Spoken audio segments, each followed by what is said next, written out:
1878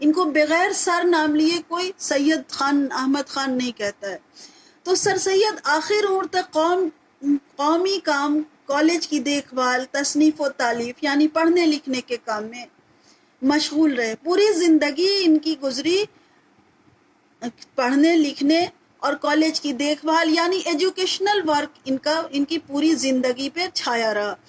ان کی متعدد تصانیف، متعدد مطلب بہت ساری کتابیں انہوں نے لکھی ہے.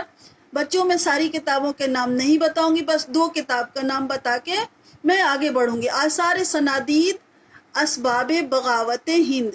چونکہ ہندوستان میں جو بغاوت پھیلی ہوئی تھی، جو ہنگامہ مچا ہوا تھا، وہ سب انہوں نے آنکھوں سے دیکھا تھا، لہٰذا آنکھوں دیکھی کو انہوں نے کتاب کی شکل میں پیش کیا، اسباب بغاوت ہند. اسباب مطلب ہوتا ہے سبب، بہت سارے جو بس سبب ہو جائیں تو اس کو جمع میں اسباب کہتے ہیں. ان کے مضامین، اس کے بعد ان کے مضامین کئی جلدوں میں مجلس ترقی ادب لاہور شائع ہوئے. سائنس اور فلسفہ، مذہب اور تاریخ سے متعلق مضامین بھی انہوں نے لکھے ہیں. جدید اردو نثر کی بنیاد ڈالنے کے ساتھ ساتھ جدید اردو نثر، جدید مطلب ہوتا ہے ماڈرن، اردو نثر، نثر کا مطلب ہوتا ہے پروز سیکشن. جیسے ہم لوگ انگریزی زبان میں پڑھتے ہیں پروز پوئٹری، 2 الگ الگ سیکشنز ہوتے ہیں. یعنی پروز میں ہم لوگ قصہ، کہانی، واقعہ، انشائیہ وغیرہ وغیرہ پڑھتے ہیں، اور پوئٹری میں بہت سارے سیکشن جو شاعری کے ہیں وہ پڑھتے ہیں. تو اس کو اردو نثر کی، جدید اردو، ماڈرن اردو نثر کی بنیاد ڈالنے کے ساتھ ساتھ سر سید نے اردو میں مختصر مضمون نگاری کو بھی فروغ دیا. مضمون کو مختصر کر کے، یعنی کم وقت میں ایک مضمون پڑھ کے زیادہ بات حاصل کی جا سکے، اس انداز کا انہوں نے زیادہ بات سمجھی جا سکے، اس انداز کا انہوں نے مضمون لکھا.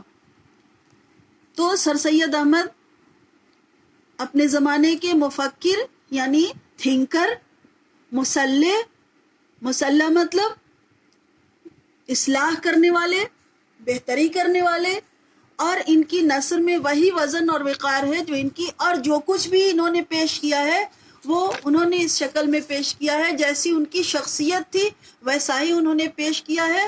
اور سر سید احمد خان ہمارے درمیان نہیں رہے، لیکن انہوں نے ایک ایسا تعلیمی ادارہ AMU علی گڑھ مسلم یونیورسٹی بنایا ہے جو ان کی محنت اور ان کی کوشش کا مجموعہ ہمیں نظر آتا ہے، اور جو ہندوستان کی اب تک خدمت کر رہا ہے.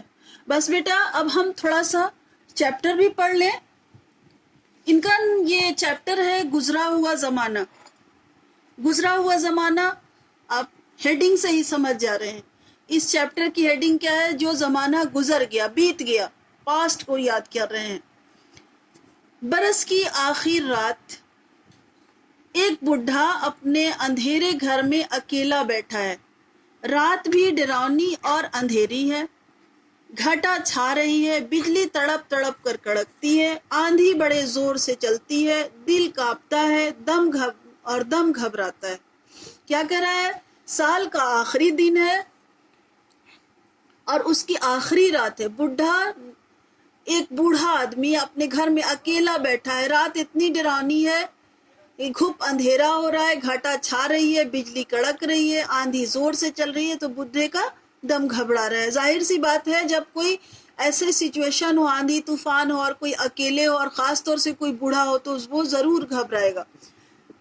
تو وہ پاسٹ کو وہ یاد کر رہے ہیں.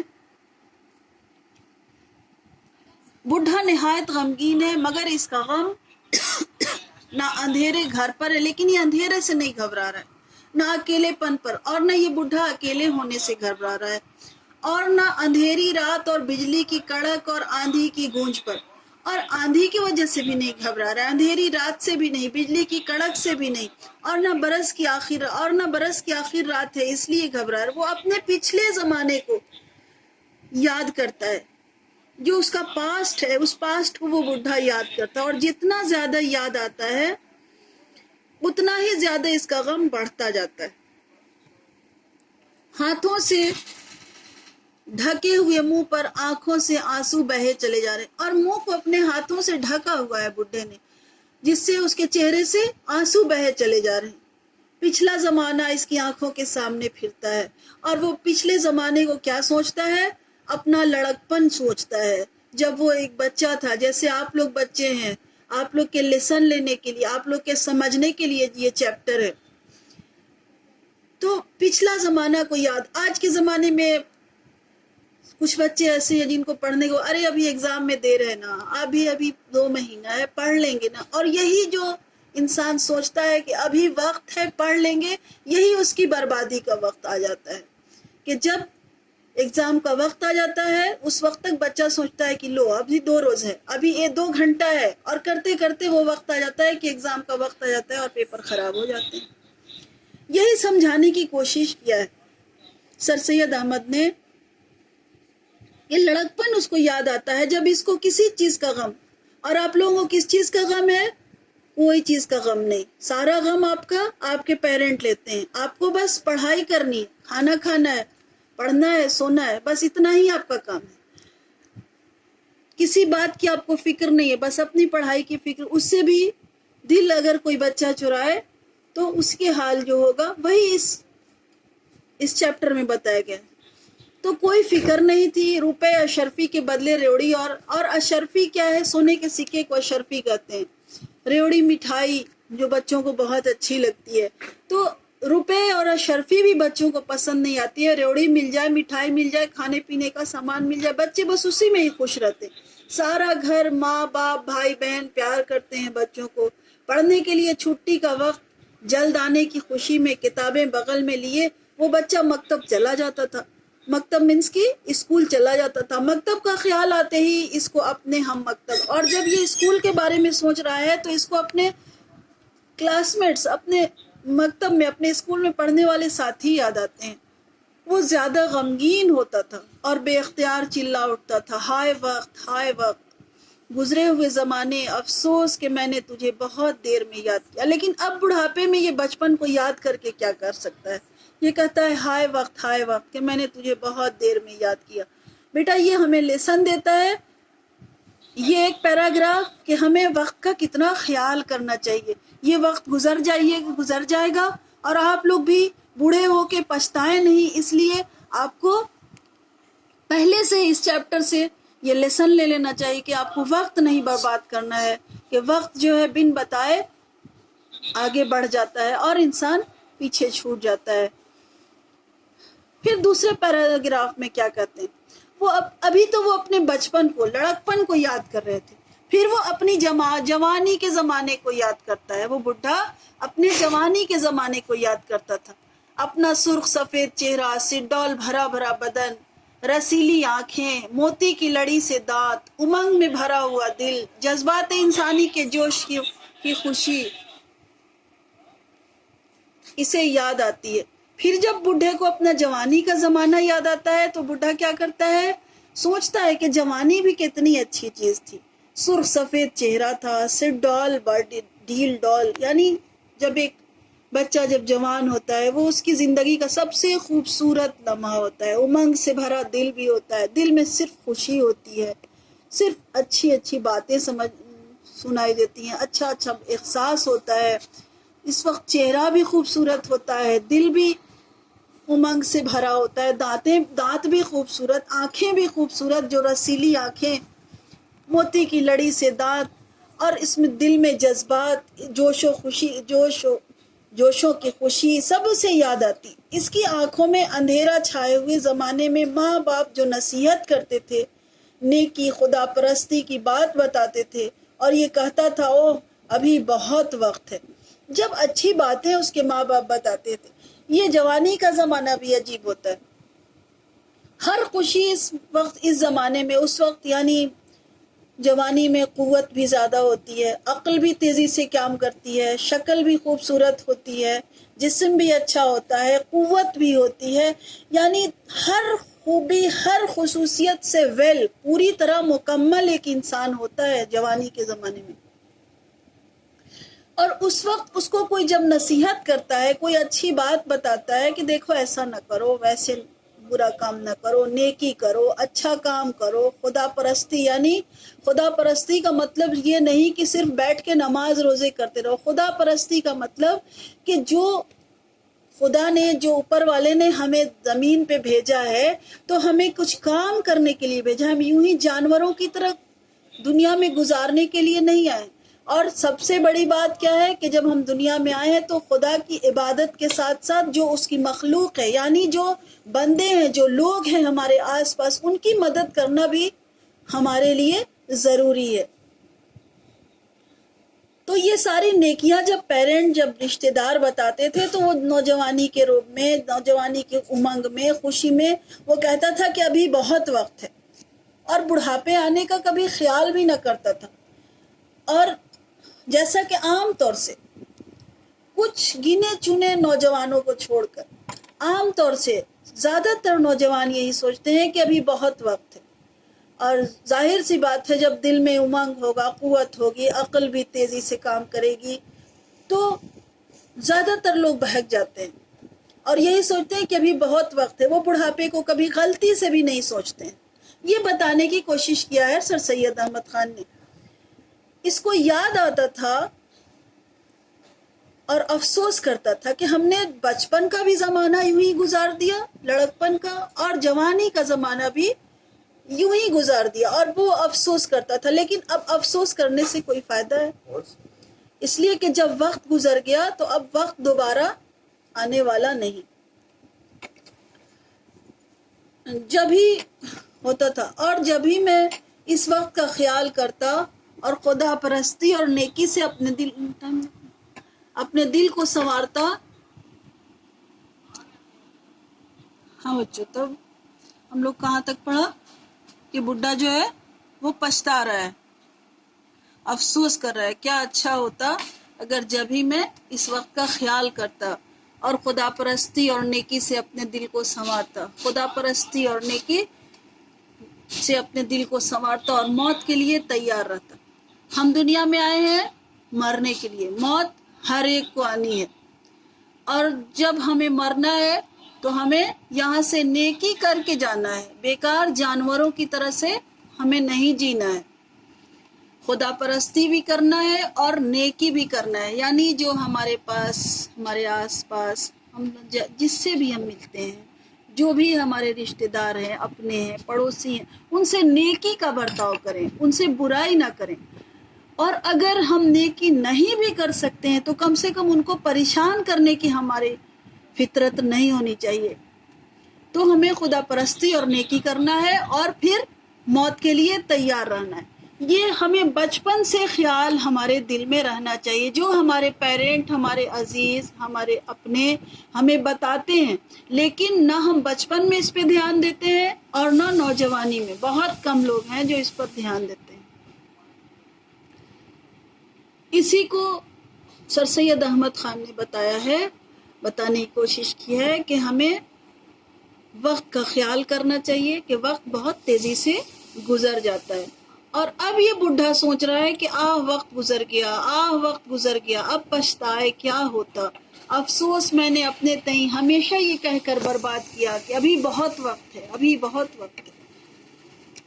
پھر یہ کہہ کر یہ بڈھا اپنی جگہ سے اٹھا اور ٹٹول ٹٹول کر کھڑکی تک آیا، اور اس اندھیری کوٹری میں، اندھیری رات میں ٹٹول ٹٹول کر، یعنی ہاتھ سے راستے کو اندازہ کر کے وہ کھڑکی تک آیا اور کھڑکی کھولا.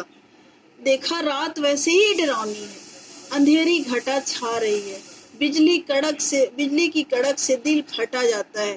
ہولناک آندھی، ایسی آندھی جس سے ہول ہو رہی، پریشانی ہو رہی ہے انسان کو، ویسی آندھی چل رہی ہے. درختوں کے پتے اڑ رہے ہیں، ٹہنے ٹوٹ رہے ہیں. جب تیز آندھی آتی ہے آپ لوگ دیکھتے ہیں کہ درختوں کی ٹہنیاں ٹوٹ ٹوٹ کے گرتی ہیں، کبھی کبھی پورا درخت گر جاتا ہے.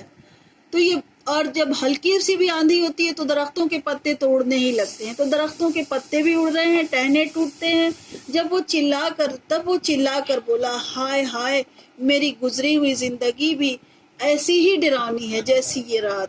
یہ کہہ کر پھر وہ اپنی جگہ آ بیٹھا. اور اب بڑھاپے میں وہ سوچ رہا ہے، دیکھو بیٹا، بڑھاپا ایسی چیز ہے کہ اب انسان کے پاس سوائے پچھتاوے کے کچھ نہیں رہ جاتا ہے. اس کے پاس اب وقت بھی نہیں ہے، نہ قوت اس کے پاس بچتی ہے، نہ عقل نوجوانوں جیسی رہتی ہے، عقل بھی بوڑھی ہو جاتی ہے، جیسے جسم کمزور ہوتا ہے ویسے عقل بھی کمزور ہونے لگتی ہے۔ مینس کہ جتنا فاسٹ نوجوان کی بچے کی عقل کام کرتی ہے اتنی فاسٹ بزرگوں کی عقل کام نہیں کرتی ہے۔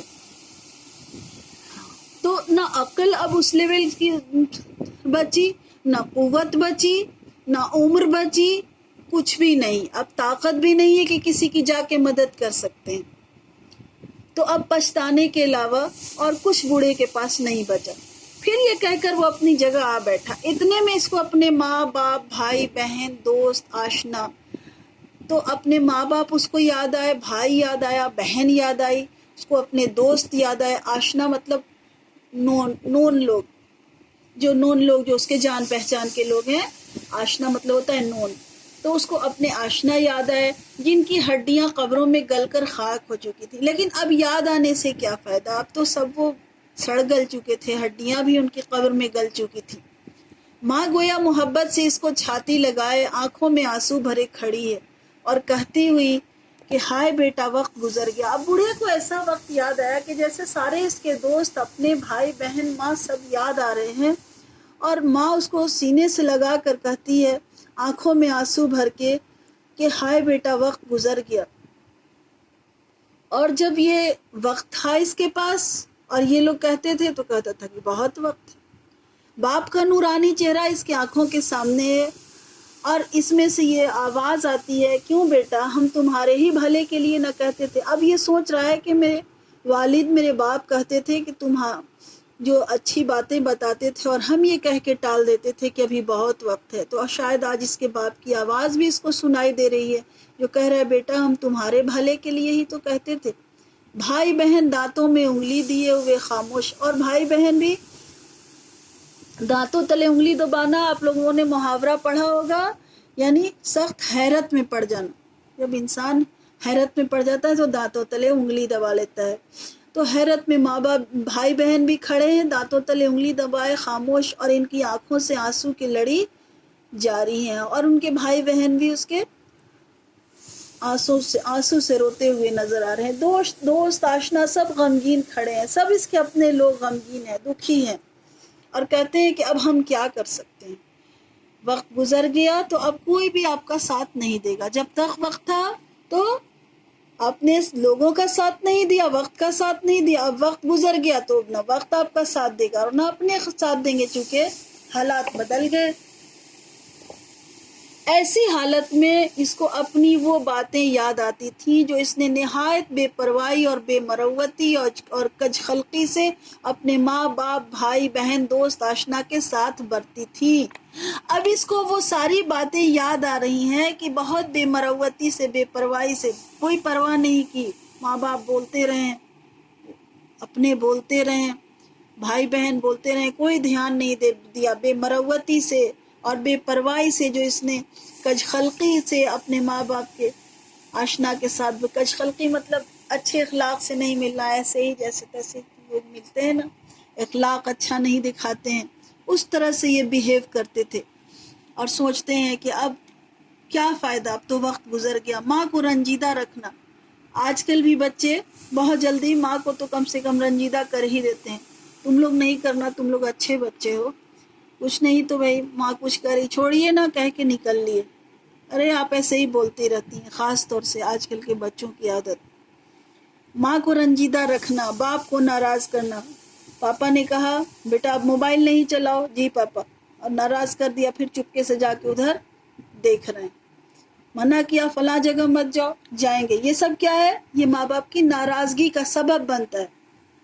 تو یہ اس کو سب دن یاد آ رہا ہے کہ ہم نے ماں کو رنجیدہ کیا، مطلب تکلیف دیا، باپ کو ناراض کیا، بھائی بہن سے بے مروت رہے، دوست آشنا کے ساتھ ہمدردی نہیں کیا، یعنی ان کا ویل وشز نہیں لیا، ان کے ساتھ ہمدردی کا کوئی کام نہیں کیا، سب اس کو یاد آتا تھا۔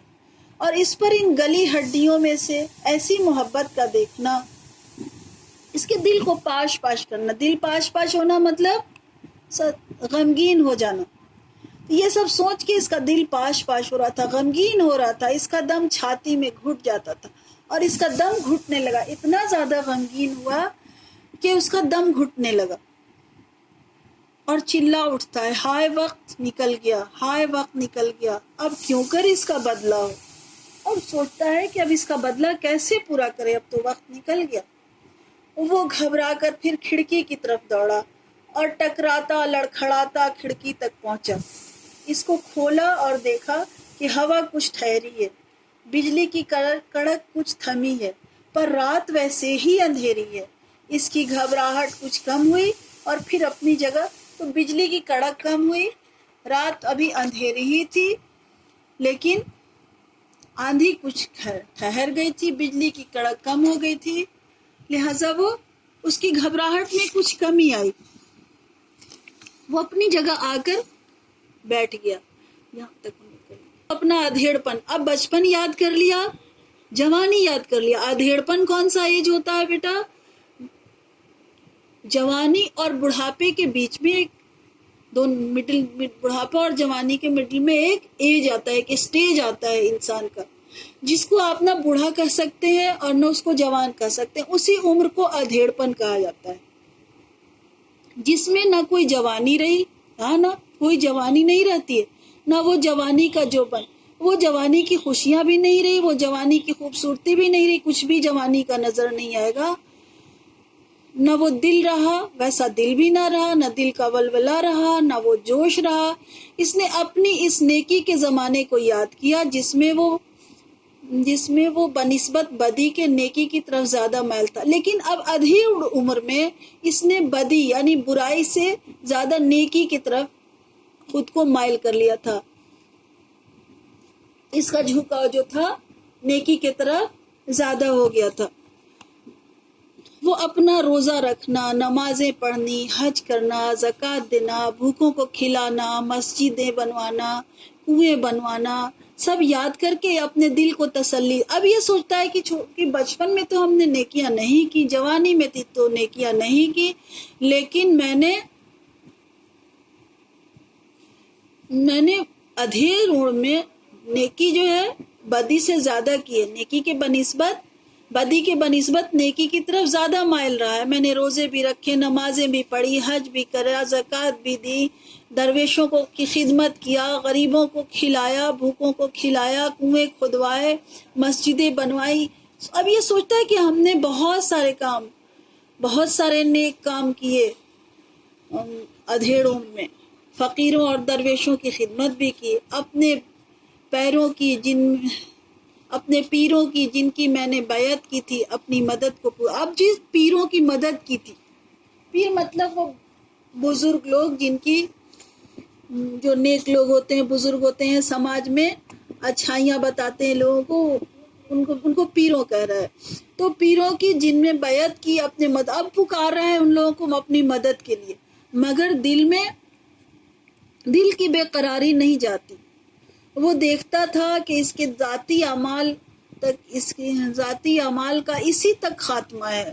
ذاتی اعمال مطلب پرسنل ورک، جو اس نے پرسنل ورک کیا ہے، جو ذاتی کام کیا ہے، اعمال کیا ہے، وہ اسی تک اس کا خاتمہ ہو جائے گا۔ یعنی اگر ہم نے کسی بھوکے کو کھلایا تو بھوکا کھا چکا، لیکن پھر وہ بھوکا رہے گا دوسرے وقت۔ مسجد بنوائی، مسجد بھی کچھ دنوں میں گر جائے گی۔ کنواں بنوایا، کنواں بھی کچھ دنوں میں سوکھ جائے گا۔ جس کی بھی جو مدد کیا ہے وہ اس کے ذاتی اعمال تک ہے۔ روزے رکھے جب تک وہ زندہ ہے، پھر اس کا روزہ بھی نہیں رہا، حج بھی نہیں رہا، نمازیں بھی نہیں رہی، بھوکے ویسے ہی بھوکے ہیں۔ مسجدیں ٹوٹ گئی، یا تو کھنڈر ہیں یا پھر ویسے ہی جنگل ہے۔ کنویں اوندھے پڑے ہیں، کنویں سوکھ گئے، نہ پیر نہ فقیر کوئی اس کی آواز نہیں سنتا۔ جن فقیروں کو اس نے کھلایا تھا وہ بھی اس کی آواز، وہ بوڑھے پیر بزرگ جو بھی تھے جن کی انہوں نے مدد کیا تھا وہ بھی اس کی آواز نہیں سنتا اور اس کی مدد نہیں کرتا ہے۔ اس کا دل پھر گھبراتا ہے اور سوچتا ہے میں نے کیا کیا جو تمام فانی چیزوں پر، فانی مطلب فنا ہو جانا، ختم ہو جانا،